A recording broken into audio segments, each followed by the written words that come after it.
you get them from? Yes. Where'd you get them, Carson?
Why should it be like this?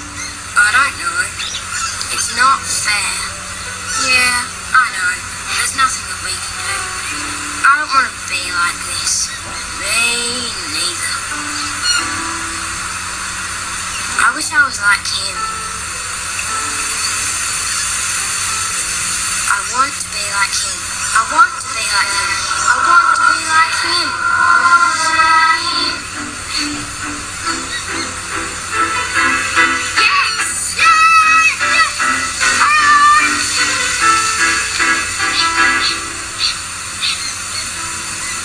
Sorry to take so long, dear. Are you ready to go now?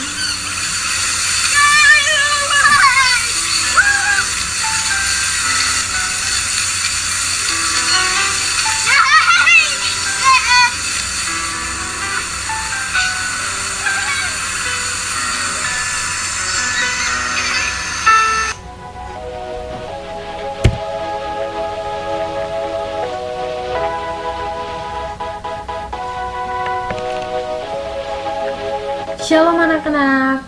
Sekarang kita masuk seni budaya ya. Materi kita hari ini adalah mengenai improvisasi dan karakter tokoh yang terdapat pada halaman 143. Tujuan pembelajaran kita adalah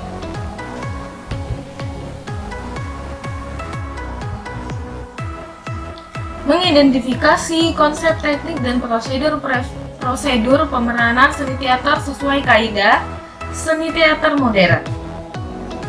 Melakukan latihan teknik dan prosedur pemeranan seni teater sesuai kaidah seni teater modern. Memahami teknik pemeranan seni teater sesuai kaidah seni teater modern. Memahami karakter tokoh pemeranan seni teater sesuai kaidah seni teater modern.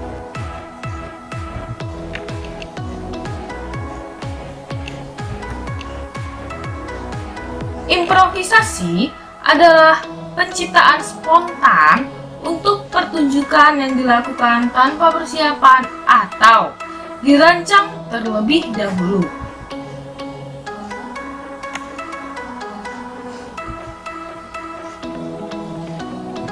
Fungsi dari improvisasi ini ada 4. Pertama, melatih daya inisiatif. Kedua, melatih daya inovatif. Ketiga, melatih daya kreatif. Terakhir adalah membantu menghilangkan rasa malu dan keraguan terhadap diri pemeran.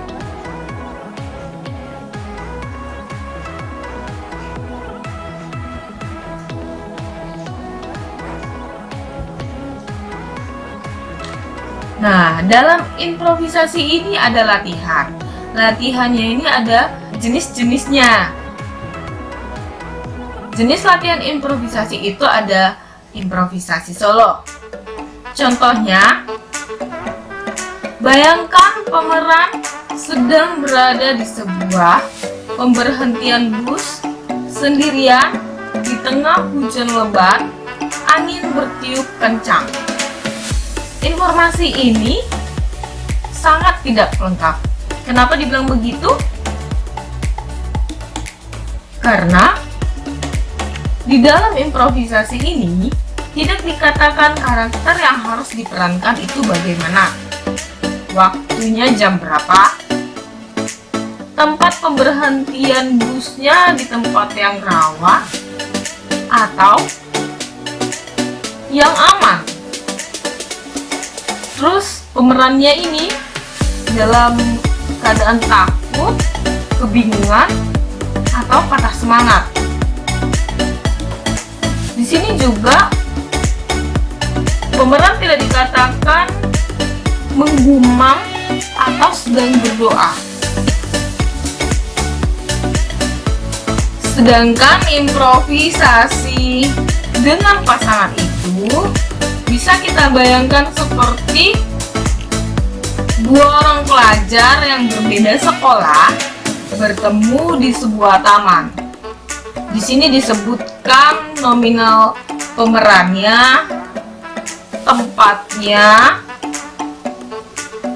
dan status mereka ini satu sekolah atau berbeda seperti yang ada terdapat dalam contoh.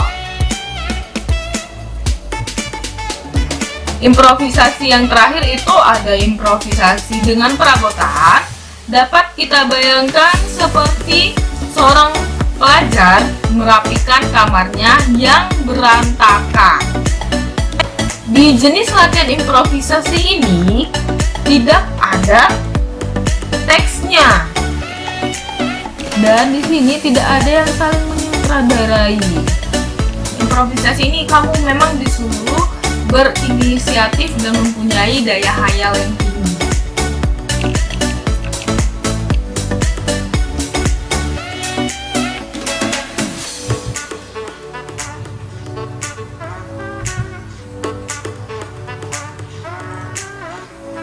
Seni peran itu ada karakter tokoh. Karakter tokoh adalah manusia atau watak dalam cerita yang berbentuk naratif atau drama yang diberi sifat-sifat tertentu termasuk perangai dan pemikiran yang dikenal melalui percakapannya, yaitu dialog, dan apa yang mereka lakukan dalam bentuk aksi.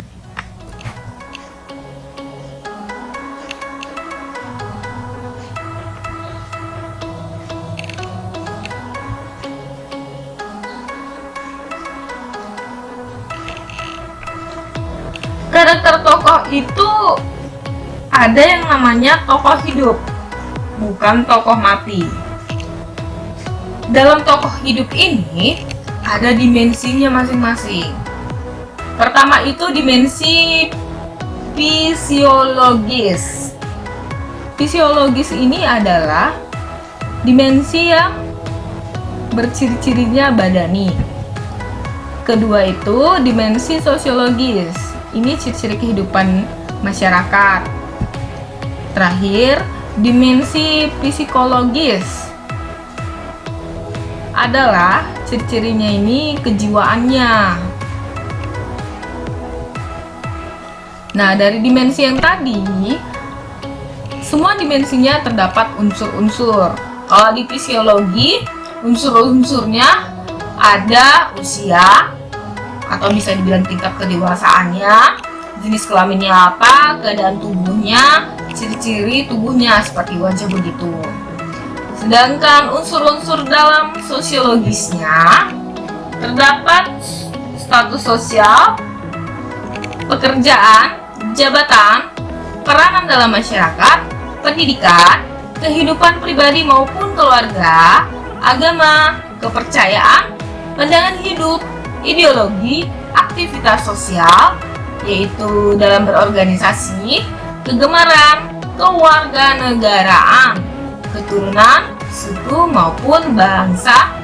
Sedangkan unsur-unsur yang terdapat psikologi yaitu ukuran-ukuran moral untuk mengatakan yang baik dan yang tidak baik, mentalitas, temperamen, keinginan-keinginan pribadi, perasaan-perasaan pribadi, sikap, dan kelakuan. Dari unsur-unsur ini dapat dimisalkan seperti tokoh yang paling penting dalam lakon itu adalah seorang dokter. Berarti tokoh hidupnya itu pekerjaannya adalah seorang dokter. Bisa jadi tokoh hidupnya itu dia dokter hewan atau dokter spesialis, dokter umum, masih banyak lagi. Bisa juga kita bayangkan tokoh hidupnya bernama R. Hendrapati. Usianya 48 tahun, keadaan tubuhnya kurus tinggi. Ia seorang apoteker, pendidikannya di sekolah tinggi di Rotterdam. Meskipun tidak lulus, karirnya sebagai apoteker, pemilik rumah obat dan laboratorium Hendrapati, tingkat hidupnya dalam masyarakat termasuk orang kaya. Berarti status sosialnya nih ya. Kehidupan pribadi dan kehidupannya dalam keluarga penuh dengan pertentangan-pertentangan. R. Hendrapati bukan kaum keturunan bangsawan. Ia lahir dari keturunan orang biasa. Sudah punya istri dan anaknya 2 orang yang sudah dewasa.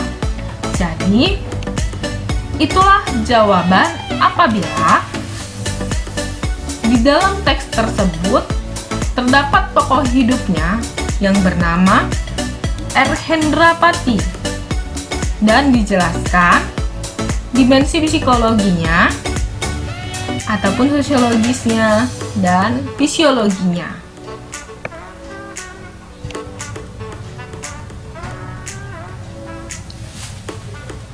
Berikut adalah tugas. Tugasnya masih dengan teks yang sama dengan teks minggu lalu. Nah, ini teks 1 dimulai dari Jasmine yang berkata door. Sedangkan teks 2 lanjutan dari teks 1 yang kata awal yang paling atas adalah aku seperti pembantu. Lanjutan dari teks 2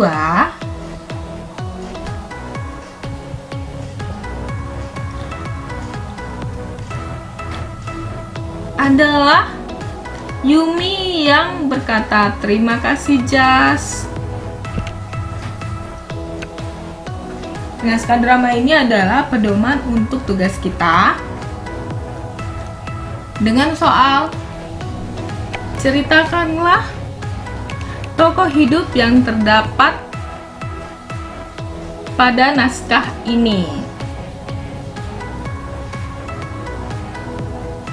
Nah, contohnya tadi sudah dijelaskan ya. Apakah dia seorang dokter atau seorang apoteker, usianya apakah ada di dalam dijelaskan, ataupun bisa jadi kalau gak ada dijelaskan nominal angkanya, bisa disebutkan tahun berapa dia lahir atau di bulan apa kelahirannya, dan bagaimana kehidupannya, apakah dia mempunyai istri ataupun dia kehidupannya bertentangan dengan segalanya. Itu dijelaskan secara singkat.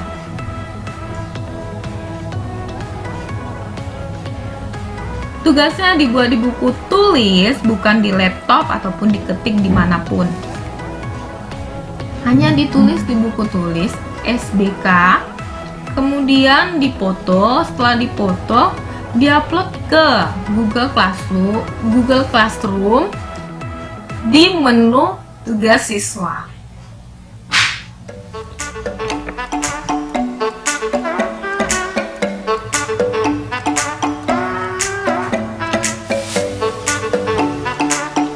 Sampai jumpa dan selamat mengerjakan.